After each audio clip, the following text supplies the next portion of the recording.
Hello everyone, it's your girl Hallie. If you're new to my channel, everyone is new to my channel because this is a new channel. So today we're talking about Never Have I Ever. I'm especially excited about this show because I'm obsessed with tennis. This is a tennis racket on my mouth, to be subtle. So for me, all you needed was John McEnroe. Full stop. That's all you needed. Honestly, he kind of makes the show. But I have friends who are just like, who's John McEnroe? Who love the show. So honestly, you either have no idea who he is or you're just like, this is the best thing ever. But I feel like this show works so well because Maya Trey is like perfectly cast and John McEnroe is perfectly cast. But it makes no sense. But it works so well. I just need John McEnroe narrating on my everyday romance drama. It's it doesn't make sense, but it works so well. I'm just whenever I'm like, ooh, this is a little cheesy. This is a little high school. Then John McEnroe brings me back.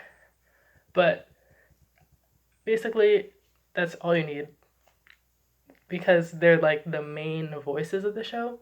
But Maya Trey, I've like watched some podcasts and some like interviews with her, and I like see that she's like basically the same, and like she kind of acts and talks the same way. Like she's more like mature, obviously, but she was like kind of high school age when it started to be filmed, and it's super authentic.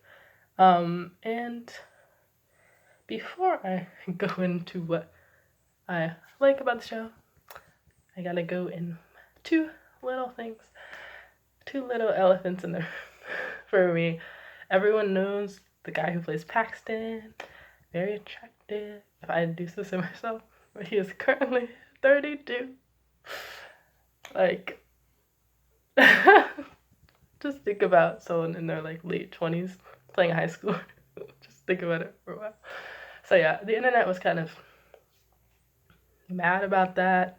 I mean, like he was fine, so I didn't really think anything of it, honestly.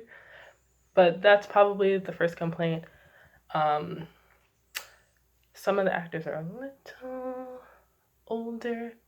Like Ramona Young, who plays Eleanor, is 25 now, and Victoria Morales is 26 now.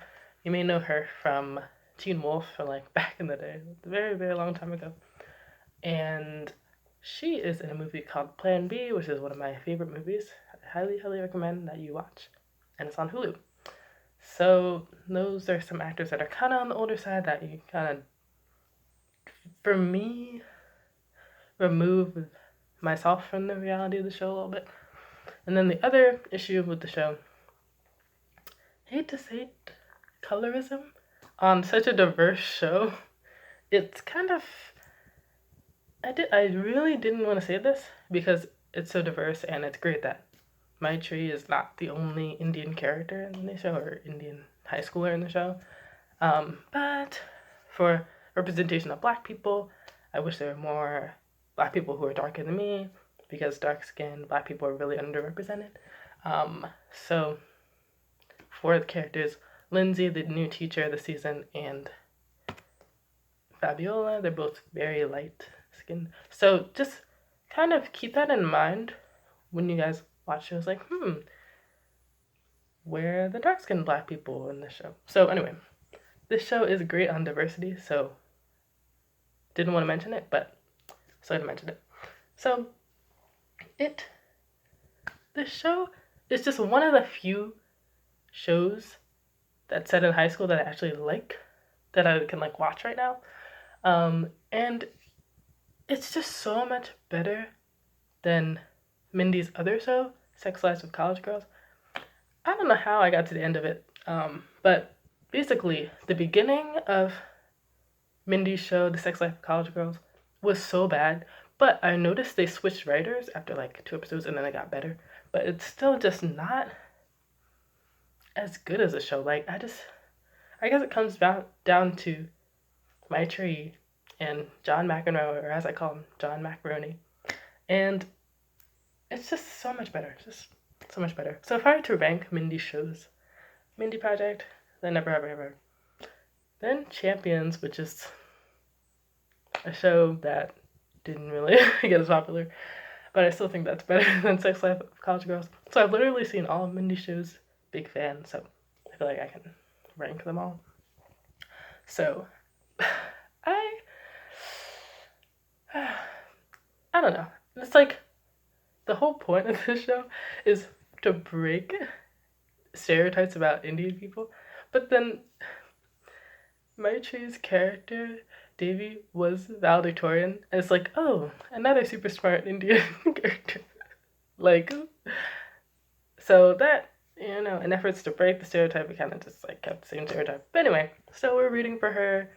She can have, it all. She can have social life and grades, which is like nice to see. It's still good representation, even though I still think it's a little stereotypical. But I mean, it took me back to like the days for me applying for colleges and things like that. But it was just hilarious. The parts where they had termite infection and all the family members were just falling down the stairs, I just could not stop laughing. Like, I don't know, like, am I evil or what? But I just could not stop laughing.